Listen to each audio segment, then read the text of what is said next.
Assalamualaikum warahmatullahi wabarakatuh. Halo teman-teman, aku mau ngajak kalian untuk mendengarkan sebuah cerita. Sebelum melanjutkan ke dalam ceritanya, alangkah baiknya kalian jangan lupa subscribe dan like. Siapkan secangkir kopi dan cemilan untuk menemani kalian. Di sebuah kota kecil yang damai, kehidupan mahasiswa seringkali dipenuhi dengan kebebasan dan semangat untuk mengeksplorasi dunia. Uswatun adalah seorang gadis muda berusia 21 tahun yang tengah menjalani kehidupan perkuliahan dengan penuh energi dan optimisme. Dia adalah seorang mahasiswi jurusan psikologi yang memiliki impian besar untuk membantu orang-orang yang mengalami masalah emosional dan mental. Ia dikenal sebagai pribadi yang cerdas, baik hati, dan selalu siap membantu teman-temannya. Namun, di balik keceriaannya, Uswatun juga menyimpan keraguan akan dirinya sendiri, sesuatu yang sering ia coba tutupi dengan senyum dan canda tawa. Suatu sore, saat matahari mulai merunduk di balik cakrawala, Uswatun duduk sendirian di salah satu kafe favoritnya di pusat kota. Tempat itu penuh dengan aroma kopi yang harum dan suara perbincangan santai dari berbagai meja. Dia menikmati kesendirian itu, merasa nyaman dalam pikirannya yang sibuk. Namun, hari itu ada sesuatu yang berbeda. Sebuah perasaan aneh menyelinap ke dalam hatinya, seolah ada yang mengawasi. Raka, seorang pemuda tampan yang baru saja pindah ke kota itu, duduk di meja sebelahnya. Mata mereka bertemu untuk pertama kalinya, dan dalam sekejap, Uswatun merasa seperti ada ikatan tak kasat mata yang menghubungkan mereka. Raka tersenyum ramah, memperkenalkan diri dan mengatakan bahwa ia baru saja pindah ke kota itu untuk bekerja sebagai desainer grafis. Percakapan mereka dimulai dengan canggung, namun perlahan menjadi lebih lancar saat mereka berbicara tentang berbagai topik. Uswatun merasa sangat nyaman dengan Raka, meskipun baru pertama kali bertemu. Ada sesuatu tentang dirinya yang membuat Uswatun merasa dia bisa berbagi cerita tanpa rasa takut atau cemas. Raka, dengan penampilannya yang menarik dan sikap percaya dirinya, berhasil membuat Uswatun merasa istimewa. Ia mulai bercerita tentang kehidupan kuliahnya dan impian-impian besar yang ia miliki, sementara Raka mendengarkan dengan penuh perhatian, seolah-olah dia adalah satu-satunya orang yang bisa memahami Uswatun sepenuhnya. Ada kehangatan dalam sikap Raka yang membuat Uswatun merasa diterima, jauh dari rasa cemas yang sering ia rasakan di hadapan orang lain. Hari demi hari, pertemuan mereka semakin sering. Raka selalu hadir di sekitar Uswatun, memberikan perhatian yang tak terduga.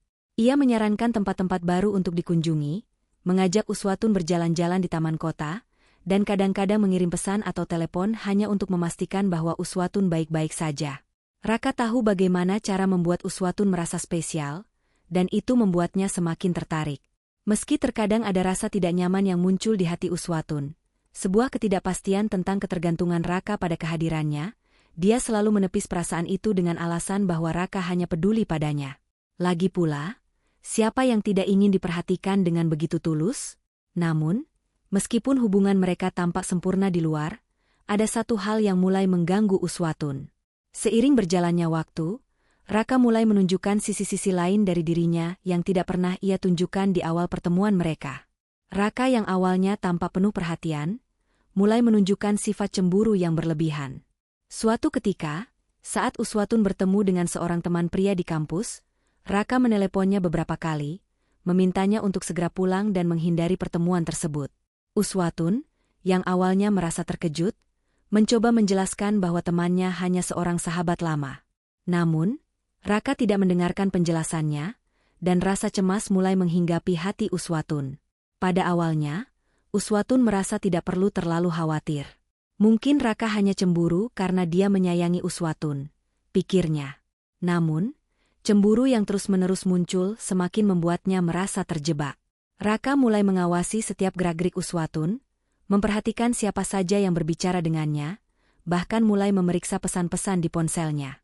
Hal ini membuat Uswatun merasa tidak nyaman, tetapi ia enggan mengungkapkan kekhawatirannya kepada siapapun. Selain itu, Raka mulai menunjukkan kecenderungan untuk mengendalikan lebih banyak aspek dalam kehidupan Uswatun.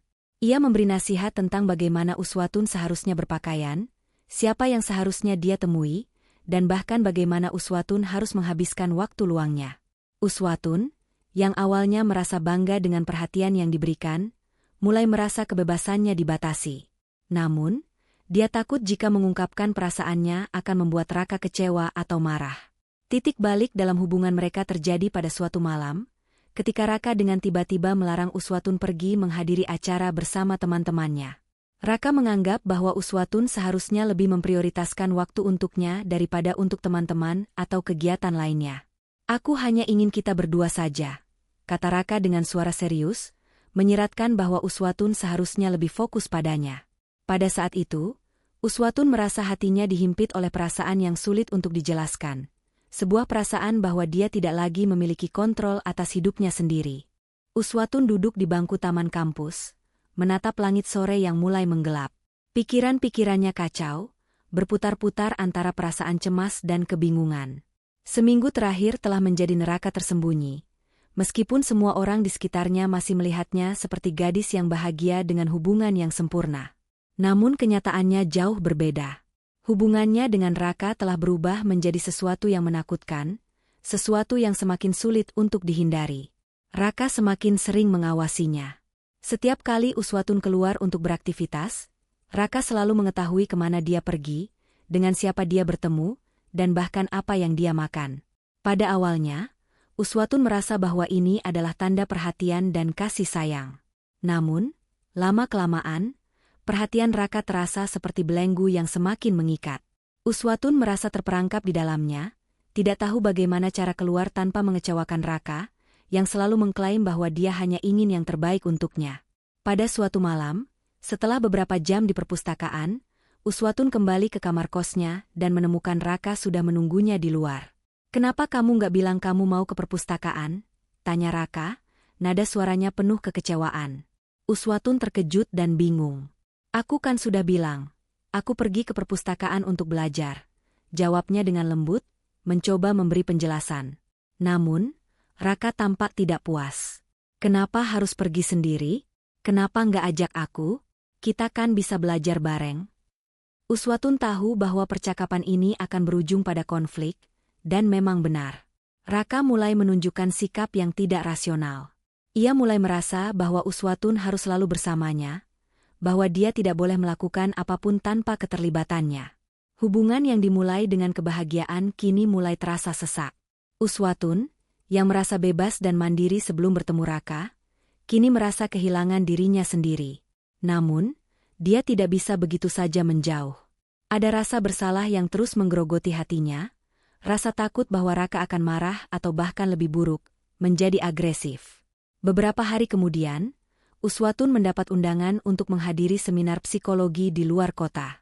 Ini adalah kesempatan yang sudah lama dia tunggu, karena seminar tersebut akan dihadiri oleh banyak ahli dan profesional yang dia kagumi.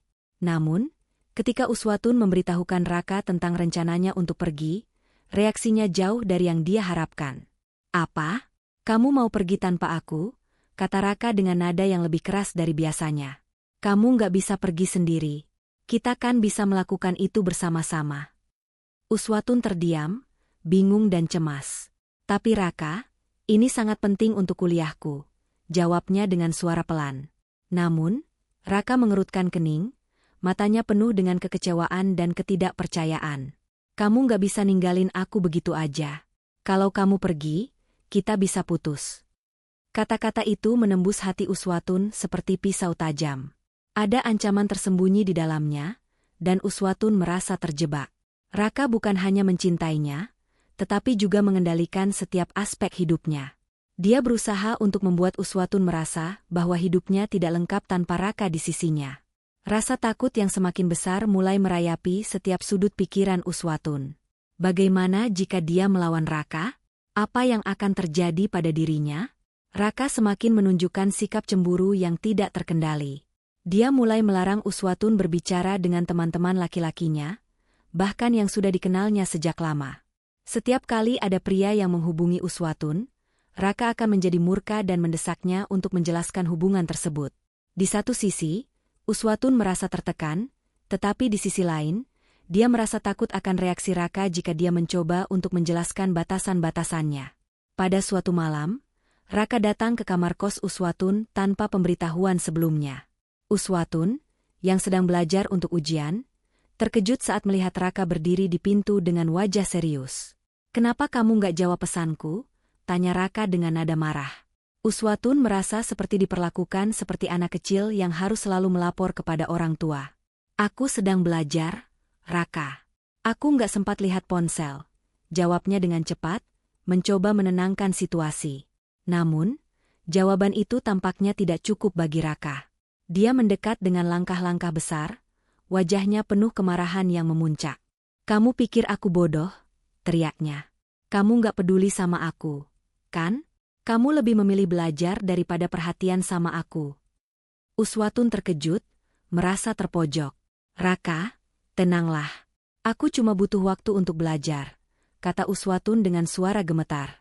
Namun, Raka tidak mendengarkan. Dia semakin dekat dan menyentakkan tangan Uswatun, membuatnya terjatuh ke kursi. Uswatun merasa ada sesuatu yang sangat salah dalam dirinya sendiri.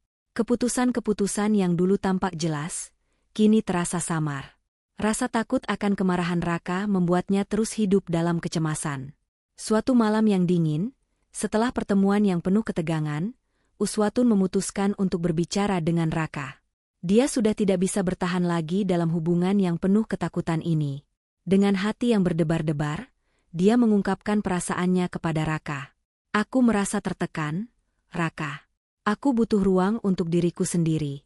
Aku nggak bisa terus begini, kata Uswatun. Suaranya penuh dengan ketakutan namun juga tekad yang mulai tumbuh. Namun, apa yang terjadi selanjutnya sangat jauh dari harapannya. Raka tidak bisa menerima penolakan itu. Matanya dipenuhi dengan kemarahan yang membara, dan dia mulai berbicara dengan nada yang sangat dingin. Jadi ini yang kamu inginkan? Kamu ingin aku pergi dari hidupmu? Apa kamu pikir aku akan biarkan itu terjadi? Uswatun merasa ketakutannya menjadi kenyataan. Raka mulai mengancam untuk melakukan sesuatu yang lebih buruk jika Uswatun tetap bersikeras. Kalau kamu benar-benar meninggalkanku, aku nggak akan biarkan kamu hidup tenang. Ancamnya dengan suara penuh amarah yang menggetarkan. Pada titik ini, Uswatun merasa sangat terpojok. Dia merasa tidak punya pilihan selain untuk pergi, meskipun hatinya sangat berat. Namun, saat Uswatun mulai mengumpulkan barang-barangnya, sesuatu yang sangat mengerikan terjadi. Raka mencegatnya di pintu kamar dan dengan kasar menarik tangannya. Kamu nggak akan pergi kemana-mana, katanya, suaranya menggema dalam kegelapan malam itu. Kehidupan Uswatun yang dulu ceria dan penuh harapan kini berubah menjadi mimpi buruk yang nyata. Dalam kegelapan malam yang penuh ketegangan itu, dia tahu bahwa hidupnya akan berubah selamanya. Saat Raka menatapnya dengan mata yang penuh kebencian, Uswatun merasa bahwa dia telah kehilangan kontrol sepenuhnya. Hari itu dimulai seperti hari-hari lainnya. Terasa biasa, meskipun ada perasaan yang mengendap di dalam hati Uswatun. Ia duduk di meja belajarnya, mencoba untuk fokus pada buku yang terbuka di depannya, tetapi pikirannya terus melayang pada apa yang telah terjadi dalam beberapa hari terakhir. Rasa cemas yang semakin mendalam menggerogoti dirinya. Sudah lama ia merasa ada sesuatu yang tidak beres dalam hubungan ini, tapi ia tidak tahu bagaimana cara keluar. Uswatun sudah mencoba untuk berbicara dengan Raka beberapa kali, mencoba untuk memutuskan hubungan mereka dengan cara yang baik. Namun, setiap kali ia mencoba, Raka selalu berhasil meyakinkannya untuk bertahan. Keinginannya untuk menjaga kedamaian, dan rasa takutnya akan reaksi ekstrim Raka, membuat Uswatun merasa seolah-olah ia tidak memiliki pilihan lain. Sebuah rasa takut yang sangat mendalam menguasai hatinya, tetapi ia merasa terperangkap. Setiap kali ia berusaha